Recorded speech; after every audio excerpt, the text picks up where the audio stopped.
Bonjour et bienvenue dans Dimanche en politique. J-28 avant le premier tour des élections municipales. Ce sera un test électoral pour la majorité et un souci supplémentaire à Paris, depuis que Benjamin Griveaux a décidé d'abandonner la course après la divulgation d'une vidéo porno. Et il y a aussi la réforme des retraites. Demain, les députés vont attaquer les vrais débats à l'Assemblée nationale. Les oppositions vont tout faire pour que la réforme ne passe pas, alors que le gouvernement, lui, voudrait que le texte soit voté avant les élections municipales. Autrement dit, ça va être un vrai bras de fer. Et on va en parler ce midi avec nos deux invités. Bonjour Patrick Mignola. Bonjour Francis Letellier. Vice-président du MoDem et président du groupe MoDem à l'Assemblée nationale. Et bonjour Mathilde Panot. Vous êtes, vous, vice-présidente du groupe La France Insoumise à l'Assemblée nationale.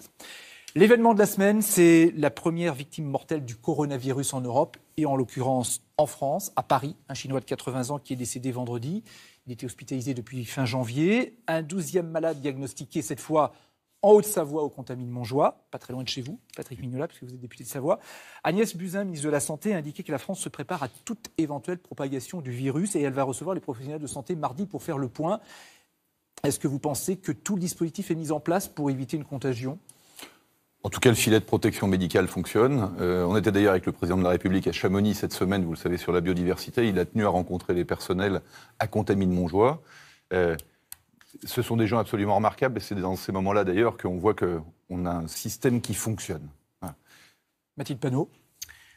Oui, et je pense que sur la question du coronavirus, on peut féliciter les personnels de Santé publique France qui gèrent ça, je crois, de manière extrêmement raisonnable et sérieuse.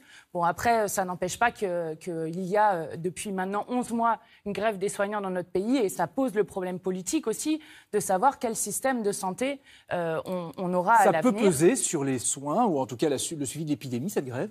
Alors, sur le suivi de l'épidémie, comme les gens sont mis à part, dans un système à part, normalement, ça va à peu près.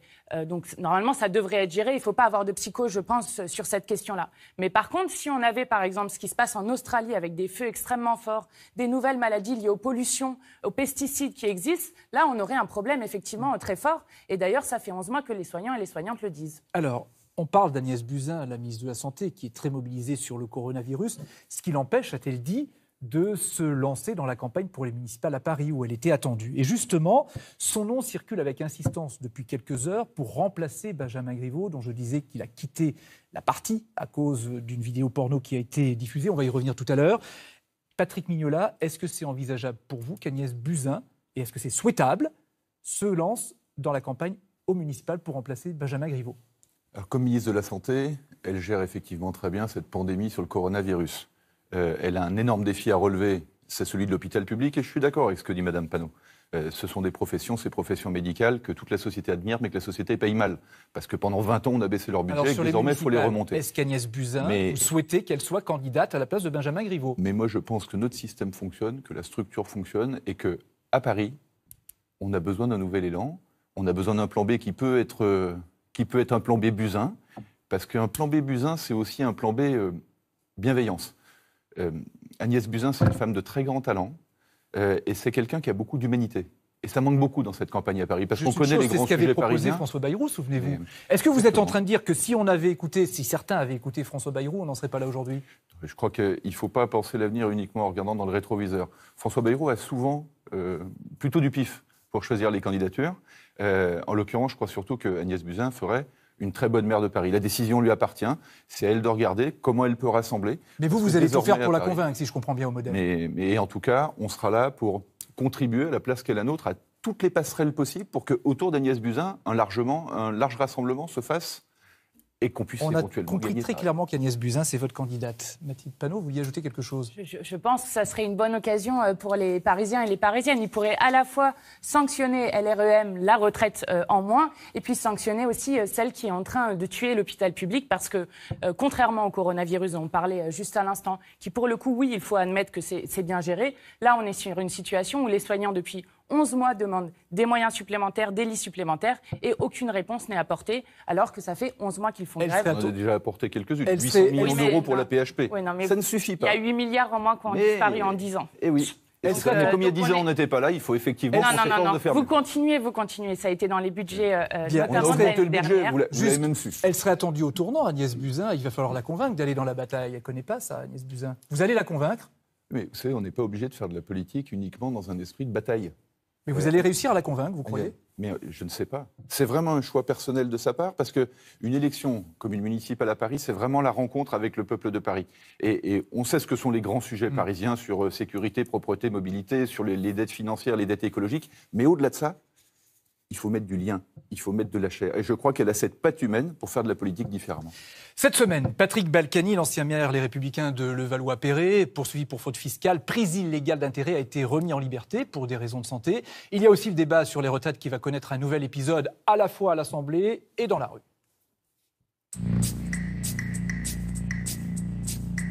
Les portes de la prison de la Santé s'ouvrent sur la voiture de Patrick Balkany.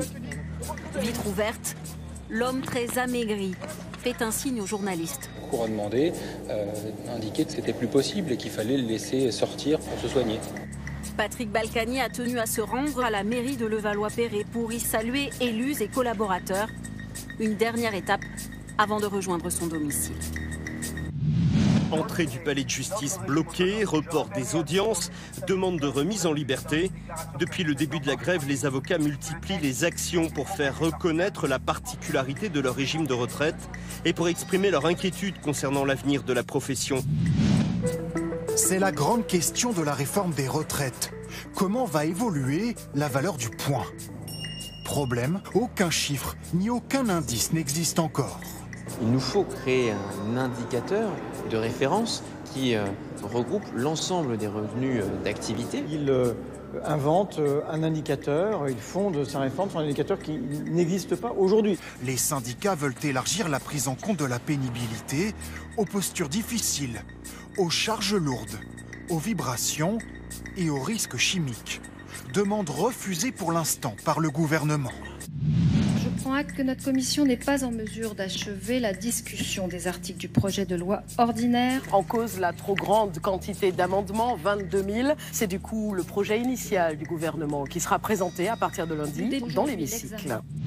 Un déplacement au sommet, mais peu de nouvelles annonces. Emmanuel Macron s'est rendu sur la fameuse mer de glace, dont la fonte est devenue le triste symbole de l'impact du réchauffement climatique. Mathilde Panot, Patrick Balkany, sorti de prison pour des raisons de santé. Quelques heures après, il donnait des interviews. Est-ce que ça vous choque ? Non, moi je ne suis pas médecin. Si un médecin estime que sa condition physique n'est pas compatible avec une détention, alors oui, nous sommes, parce que c'est le respect des droits humains, pour qu'une personne dont la santé n'est pas compatible avec un emprisonnement soit sortie de prison. Le problème, c'est que Là où moi j'ai un problème, c'est que si M. Balkany peut effectivement sortir de prison, c'est pas le cas de beaucoup de gens qui ont des problèmes de santé, et notamment de santé mentale. L'Observatoire international pour les prisons montre que 20% des détenus ont un problème psychiatrique, et d'ailleurs que la surpopulation l'aggrave. Et malheureusement, ces personnes sont toujours en prison. Et d'ailleurs, le gouvernement que vous soutenez a justement enlever les subventions à l'Observatoire international des prisons, ce qui est un problème sur le respect des droits humains. Sur Patrick Balkany, libéré, est-ce que ça vous étonne, cette décision ? Pas de polémique sur le sujet. Moi, je pense que Levallois-Perret, surtout, doit ouvrir une nouvelle page de son histoire. Voilà. Et fermer cette parenthèse Balkany pour que de nouvelles femmes, de nouveaux hommes puissent travailler à leur service. Ce n'est pas un très bel exemple pour la démocratie d'avoir des élus qui sont ainsi condamnés. On va revenir maintenant aux retraites. 10e journée d'action demain, 2 mois de mobilisation et le débat qui arrive à l'Assemblée nationale. 41 000 amendements, la moitié de la part de la France insoumise. Vous allez refaire le coup de l'obstruction, hein, c'est ça que vous voulez faire. Une grève du zèle, on appelle ça. Est-ce que vous pensez vraiment faire reculer le gouvernement ? Écoutez, en tout cas, ça fait plus de 2 mois que la majorité de la population française est opposée à cette réforme. Ils l'ont dit de toutes les manières qui soient, en déposant leurs outils et leurs uniformes, en manifestant à plus de 1,8 million de personnes, en faisant une grève qui est une des grèves la plus longue qui ait existé de la 5e République. Et le gouvernement n'entend rien. Donc nous, on n'a pas fait seulement de l'obstruction, parce que dans la discussion qui a eu lieu, en tout cas sur le début de la discussion, ça nous a permis aussi de faire apparaître des points qui étaient jusqu'alors masqués. Et dans le sujet que vous avez passé juste avant, on voit notamment que le coefficient qui va déterminer la revalorisation du point entre la valeur d'achat du point et la valeur de service quand vous aurez votre pension, se base sur un indicateur qui n'existe même pas. Qui n'est pas un indicateur de l'INSEE. Donc nous, ça nous a permis aussi d'argumenter et de montrer point par point que nous n'étions pas d'accord avec cette réforme à points et que nous proposons une contre-réforme de la retraite à 60 ans. Au-delà de ça, est-ce que cette bataille d'amendements, c'est une façon pour vous aussi de vous poser comme l'opposant numéro 1 au gouvernement face aux autres groupes et face aux autres opposants? Non, c'est pas. En tout cas, il y a de ça aussi. Oui, alors en démocratie, il y a une majorité, une opposition. Nous faisons notre rôle et notre travail d'opposition. Et vous voulez montrer que vous êtes l'opposant numéro 1? En tout cas, que nous sommes en désaccord complet avec la réforme à points. C'est-à-dire que nous ne voulons pas d'une réforme à points parce que dans tous les pays où elle a été mise en place, ça a conduit à augmenter le taux de pauvreté chez les retraités et à amener petit à petit à la capitalisation. Et la capitalisation, c'est la fin de la solidarité entre les générations. Nous ne sommes pas d'accord, donc nous utilisons tous les moyens parlementaires que nous avons pour les faire reculer. Il y a un enjeu politique aussi pour vous. Mais bien sûr, nous voulons faire écho à la colère qui existe dans le pays. Mais aussi être les rois, entre guillemets, de l'opposition. Mais c'est pas une question de roi, c'est une question que là, vous avez une réforme qui est décriée par absolument toutes les professions, par la majorité des Français. Comment est-ce possible qu'ils continuent à passer en force? Ça, c'est pas possible. Patrick Mignola, vous faites partie de la majorité, mais vous allez aussi déposer des amendements au MoDem. Ça veut dire qu'il y a débat au sein de la majorité autour de cette réforme? Je pense que comme tout texte qui vient de l'Assemblée, on peut l'améliorer. Mais je crois surtout qu'il faut remettre de la clarté. C'est ça que j'espère dans le débat parlementaire. Il n'est pas clair, Mais non, parce que je crois que les oppositions au sens large, et c'est légitime, ont beaucoup embrouillé les esprits et le débat, et au fond, expliquent assez bien l'inquiétude des Français aujourd'hui. Si on veut se dire en une minute ce que c'est que cette réforme, au fond, c'est un système par répartition, exactement comme le même système d'aujourd'hui. Par point, on gagne des points pour chaque journée travaillée au lieu de les gagner au trimestre. Et nous, on ajoute 3 choses. On ajoute de l'équité parce qu'on fait disparaître les régimes spéciaux, progressivement parce qu'on respecte les personnes qui travaillent dans ces régimes. 2, on met plus de solidarité parce qu'aujourd'hui, il y a des sacrés trous dans la raquette, notamment pour les femmes, les agriculteurs, les commerçants, les artisans. C'est pire avec votre Et réforme. 3, on met de la solidité. Ah oui, Mais c'est une réforme de gauche socialement et de droite économiquement. Alors, vous voulez pas croire le côté social, les mots les uns après les et autres, ça vous déplaît sûrement qu'on veut l'équilibre. universel que vous arriverez à faire Alors croire justement, ça. parce Les que... gens, vous n'allez pas répéter aux côtés de Monsieur Legendre, notamment que vous avez été trop subtil, trop intelligent. Mais les gens, ils ont compris ce qui se passe. Alors, et quand même, je ne comprends pas comment vous pouvez cautionner que le Parlement se fasse marcher dessus comme on est en train de se c'est faire vous marcher qui êtes en train d'autodétruire le Parlement. Vous faites pas de l'opposition-proposition, vous faites de l'opposition-obstruction. Vous êtes en train d'autodétruire le Parlement. C'est pas nous qui faisons 29 Parlement. ordonnances, c'est pas nous qui faisons une procédure accélérée sur quelque chose qui va changer la vie de millions de Français. Ça fait 15 jours qu'on y est, ça fait 15 jours que vous répétez la même chose toutes les 20 minutes. C'est pas du débat parlementaire. Vous disiez il y a besoin de clarté. Et vous allez proposer des amendements au nom du MoDem. Sur quoi? Nous, on va faire 8 amendements, pas 20 000. Non, mais en gros, vous n'allez pas les développer tous. Avec 2 priorités. La première priorité, c'est la pénibilité. Parce qu'enfin, il faut qu'on trouve la solution de la pénibilité. Alors, c'est quoi la solution? Nous, on propose que ce soit discuté par branche. C'est-à-dire, plutôt qu'avoir un système hyper compliqué que les entreprises n'arrivaient pas à appliquer avant, que ce soit décidé dans les branches, par les syndicats patronaux et salariaux. On prend les risques sécu et on les discute par branche. Et la deuxième chose, c'est les droits familiaux, puisqu'on améliore la situation des femmes considérablement dans cette réforme, et on veut améliorer la situation pour le 3e enfant, et aussi la situation pour le 2e enfant. Parce qu'aujourd'hui, on fait des enfants plus tard. Parfois, on hésite à faire le 2e enfant parce que le quinquennat Sarkozy, comme le quinquennat Hollande, ont déchiré la politique familiale. Il faut qu'on profite de la réforme. Donc, vous reconnaissez qu'il y a débat, il risque d'y avoir débat au sein de la majorité. Ça ne va pas forcément être simple au sein de la majorité. Mais heureusement.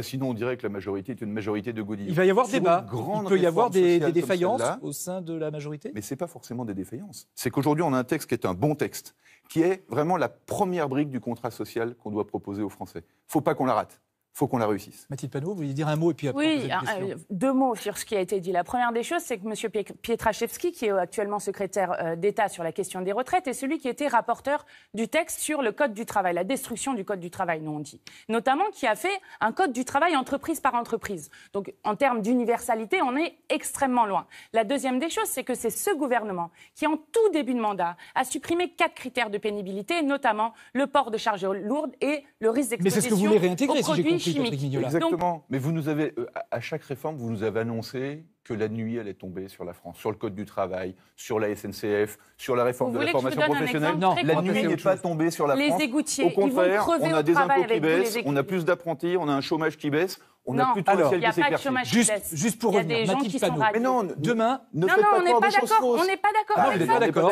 C'est pas des choses fausses. On essaye de dire des choses à peu près justes et vous dites non, c'est pas vrai. Alors, il n'y a pas que moi, il y a des experts, des économistes et des associations qui disent ça. Bien. Et notamment, il y a un décret sur l'assurance chômage qui a été passé qui est tous les syndicats sont en train de dire que c'est une horreur ce qui a été fait, et tous les syndicats sont debout. Je pose la question. Il y a demain le débat qui commence à l'Assemblée nationale, et demain, la France insoumise appelle à une assemblée populaire. C'est quoi?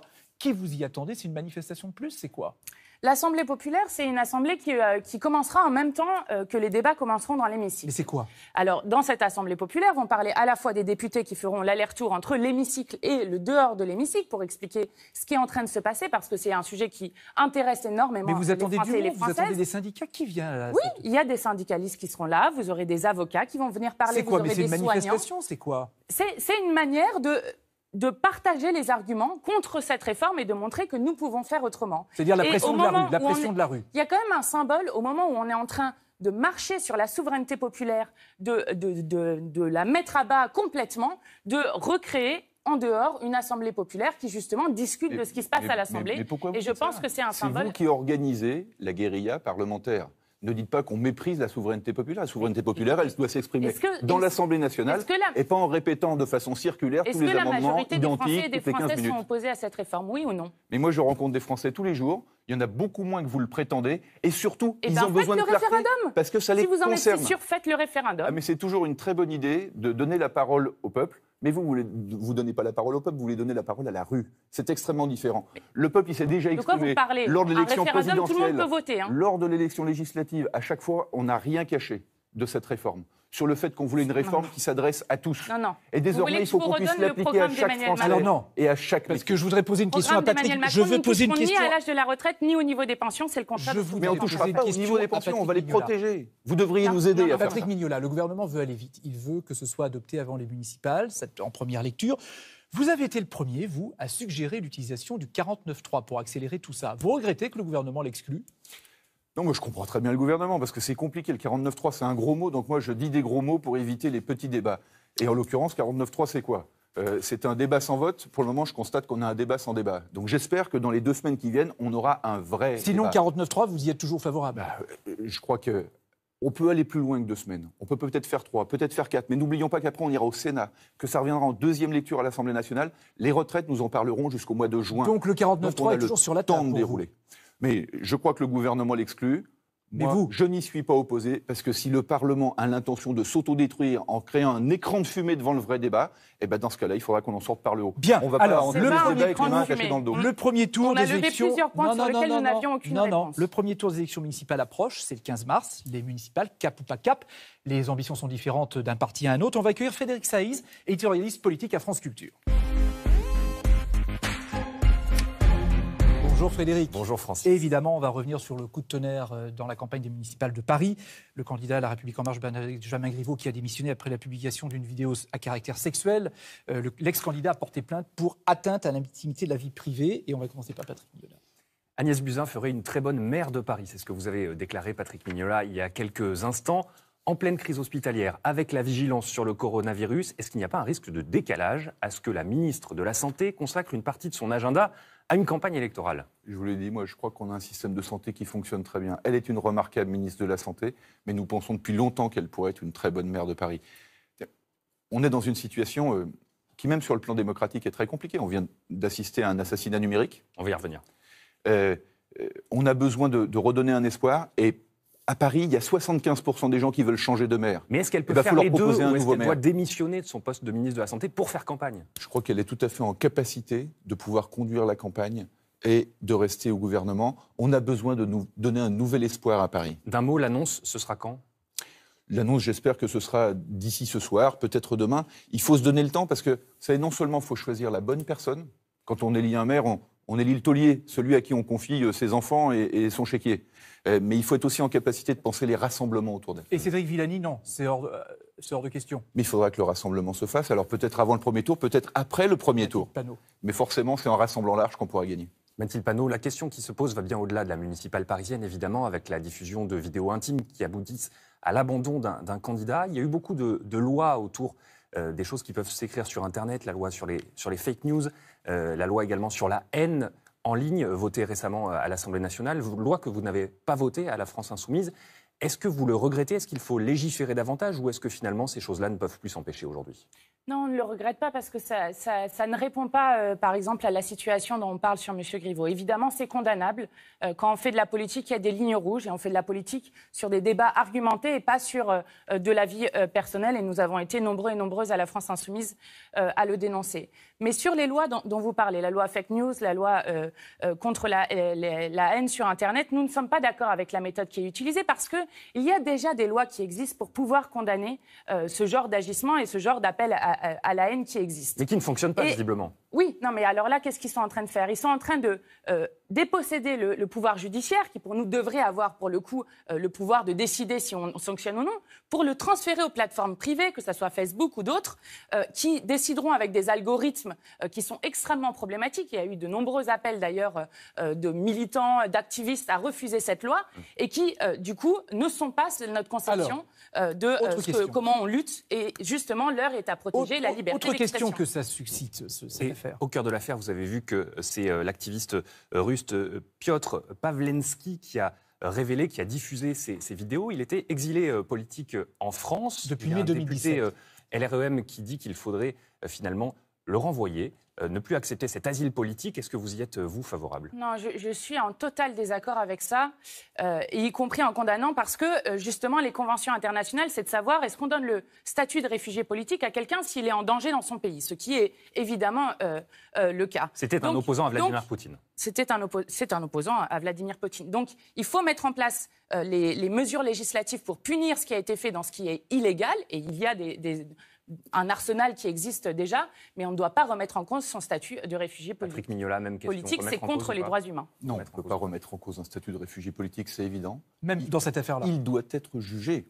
Il doit être jugé. Justement, il y a des lois. Il faut déjà appliquer les lois. Alors comment vous comprenez que Bruno Questel, qui est La République En Marche, dise à longueur de plateau il faut qu'il soit exilé? Moi, je pense que c'est une mauvaise idée. Moi, j'aime beaucoup Bruno Questel. Il a tort de dire ça? Je pense qu'il a tort. Nous vivons dans un état de droit. Toutes les démocraties sont en danger aujourd'hui dans le monde. C'est à nous de montrer l'exemple et de respecter l'état de droit. Il a fauté, ce qu'il a fait est condamnable, il doit être condamné. Et au-delà de ça, la France doit être aussi capable de se donner les moyens de plus d'indépendance numérique. Parce qu'on voit bien aujourd'hui qu'effectivement, de temps en temps, on est obligé de sous-traiter notre protection de la vie privée à un certain nombre d'opérateurs. Demain, on a des GAFA européens pour ne pas être dans la main des GAFA américains. Mathilde Panot, Emmanuel Macron a dit hier à Munich, en Allemagne, que la Russie allait continuer à essayer de déstabiliser la vie politique d'autres pays, et notamment de la France. Est-ce que c'est aussi quelque chose que vous craignez, vous, cette déstabilisation de la Russie que dénonce le président? Je crois qu'il faut être extrêmement prudent. Je vous rappelle que lors de l'affaire Benalla, notamment, Emmanuel Macron avait ciblé des bots russes qui auraient diffusé des tweets et des messages sur la question de l'affaire Benalla, ce qui n'était absolument pas le cas. Vous dites quoi? C'est coupable facile, la Russie? Oui, enfin, c'est pas possible. En fait, on ne peut pas, on n'a aucun, on va dire ça comme ça. Nous n'avons aucun ami quand il s'agit de cyberdéfense sur des questions de démocratie. Nous pouvons avoir des alliés éventuellement, mais pas d'amis. Donc il faut défendre la souveraineté dessus. Et moi, je ciblerai aussi les États-Unis qui, justement, avec Snowden notamment, avaient montré que nous avions une surveillance très forte de l'Europe et des dirigeants européens sur des questions économiques. Et si on avait notamment protégé Alcatel, on aurait encore une souveraineté sur cette question. Donc évidemment, il faut protéger la souveraineté, mais je crois que c'est un peu facile de cibler uniquement la Russie telle qu'il le fait. La vidéo a été relayée par le député élu dans la vague de LREM, Joachim Son-Forget. Qui l'a quitté. Il a relayé, qui a quitté ce parti. Selon vous, Patrick Mignola, est-ce qu'il doit être convoqué et rappelé à l'ordre à l'Assemblée nationale? Est-ce qu'il faut sanctionner ce député qui a relayé cette vidéo? Moi, je crois que la justice doit se saisir de ce cas, parce que celui qui faute, en l'occurrence M. Pawlenski, c'est effectivement une faute, mais celui qui relaye fait aussi une faute. Même s'il dit... c'est pour prévenir le candidat. Non, mais attendez, c'est pas la peine de se raconter les trucs. Il a voulu faire parler de lui en relayant. Mettez-vous à n'importe quel autre endroit de la société. Une jeune fille dont l'ex-petite amie balance des images sur Internet. Ceux qui relayent sont aussi coupables que celui qui les a mis en premier. Et donc je crois que Joachim Son-Forget, si demain la justice se saisit, si moi je dois me prononcer sur sa levée d'immunité parlementaire, je le ferai. Au-delà de la justice, au niveau de l'Assemblée nationale, faut-il des sanctions? Est-ce que Richard Ferrand doit le convoquer? Oui, Richard Ferrand peut le convoquer, mais je pense que dans l'ordre. Justice, levée d'immunité parlementaire, condamnation éventuelle, je pense qu'il faut juste remettre un peu d'ordre dans ce pays. Il faut qu'on se remette la tête à l'endroit. Et dans ce pays, il y a aussi l'Assemblée nationale. Une petite parenthèse, on a parlé des élections municipales, on va voir pendant qu'on parle, avant de passer à autre chose, la liste des autres candidats aux élections municipales à Paris, puisque vous savez que le CSA nous oblige à une équité. Donc les voici par ordre alphabétique, écologistes, indépendants, LR, RN, indépendants, PS, la France Insoumise et le dissident La République En Marche. Voilà, c'est fait. La proportionnelle aux élections législatives, vous vous en souvenez, Patrick Mignola, c'était l'une des conditions de l'accord entre François Bayrou et Emmanuel Macron en 2017. Introduire une part de proportionnelle à l'Assemblée pour qu'il y ait une meilleure représentation de l'ensemble des partis. Ça n'est toujours pas le cas au moment où l'on parle, comme si cette promesse avait été oubliée. Pour vous, ça a été totalement oublié par le président de la République. Pour mettre la proportionnelle aujourd'hui, parce que non seulement c'était un accord Macron-Bayrou, mais c'était aussi une grande demande des Gilets jaunes l'année dernière. Je pense qu'il faut penser une réforme institutionnelle dans sa globalité, avec la réduction du nombre de parlementaires, avec une évolution de la Constitution et avec un Parlement plus fort. Qui détient la clé aujourd'hui? Pas seulement l'Assemblée nationale, le Sénat aussi. Si demain Gérard Larcher nous dit « on est d'accord pour travailler, pour revitaliser nos institutions », alors on pourra le faire. Et nous, évidemment, on soutiendra la proportionnelle. C'est mal parti. Ça a l'air mal parti parce qu'à chaque fois, les conditions évoluent au Sénat. Mais je crois que Gérard Larcher est un grand républicain et que dans le moment qu'on est en train de traverser, il peut peut-être revoir. Vous y croyez encore? J'y crois encore et ce sera un des combats de ma vie, la proportionnelle, parce que c'est comme ça qu'on représente le mieux les gens. Mathilde Panot, vous soutenez vous aussi la proportionnelle à l'Assemblée nationale. Pourtant, vous ne voterez pas, vous ne voudriez pas voter cette révision constitutionnelle. Il faut rappeler que ce n'est pas que parce qu'il y a un problème avec le Sénat que cette réforme constitutionnelle n'est pas passée. C'est aussi parce qu'il y a eu l'affaire Benalla qui l'a arrêtée. Ça, c'est la première des choses. Oui, nous sommes favorables à la proportionnelle, mais nous ne sommes pas favorables à faire un énième petit changement de la Constitution de la Ve République. Parce que la Ve République, elle organise l'exclusion du peuple des décisions politiques. On leur demande de voter une fois tous les 5 ans. Et entre-temps, le monarque présidentiel fait ce qu'il veut. Donc nous sommes favorables à une constituante, c'est-à-dire que le peuple réécrive lui-même les règles du jeu pour aller vers la 6e République. Merci Frédéric d'être venu sur le plateau de Dimanche en politique. Dans une semaine, le premier réacteur nucléaire de la centrale de Fessenheim va être arrêté avant un arrêt complet de la centrale d'ici la fin de l'année. Fessenheim, Mathilde Panot, est-ce que c'est un vrai symbole, un vrai tournant écologique du quinquennat ? Non, parce que Fessenheim s'est annoncé depuis déjà extrêmement longtemps sa fermeture. Oui, enfin c'est bien, mais sauf que le gouvernement est en train de parler de réouvrir des programmes nucléaires et que concrètement, nous sommes dans un moment où il y a un refus d'interdire le glyphosate, on continue les accords de libre-échange qui augmentent le déménagement du monde et les émissions de gaz à effet de serre. Ça passe par quoi la transition écologique pour vous ? Et on ne fait pas la bifurcation écologique et solidaire dont nous avons besoin. J'ai par exemple publié une tribune aujourd'hui sur la bifurcation, sur l'éco-construction. On pourrait réduire de 20% les émissions de gaz à effet de serre sur le secteur du bâtiment si on faisait de l'éco-construction, bois, terre, paille et pierre. Avec des experts, avec des architectes avec des experts, des artisans. Cette tribune. Et ce serait justement un moyen de reprendre le pouvoir aux bétonneurs. Patrick Mignola, est-ce qu'il y a un tournant écologique là ? Je crois qu'il y a un tournant écologique dans le quinquennat, effectivement, mais je pense qu'il y a une vraie urgence climatique et que dans l'urgence climatique, on doit avoir de l'énergie décarbonée. Donc le nucléaire en fait partie, même si ce n'est pas populaire de le dire, comme l'hydroélectricité, comme les barrages. L'accord de libre-échange avec le Vietnam. Il faudrait être capable, demain, de se chauffer, de se déplacer avec moins de carbone. Il faut qu'on fasse moins de gaz à effet de serre pour que la température ne continue pas de monter. Vous refusez l'interdiction des panneaux publicitaires lumineux, qui sont une mesure de sobriété immédiate et facile. Mais alors, je ne fais pas de jeu de mots sur les panneaux publicitaires, Mathilde Panot, mais franchement, ce n'est pas le sujet. Il faut changer le paradigme de la production énergétique. Oui, non, mais vous ne le faites pas depuis 2 ans et demi. C'est fini. Mais on en reparlera d'écologie, bien entendu. Merci Mathilde Panot. Merci Patrick Mignola d'avoir accepté notre invitation dans Dimanche en politique. Réalisation Tristan Nolin.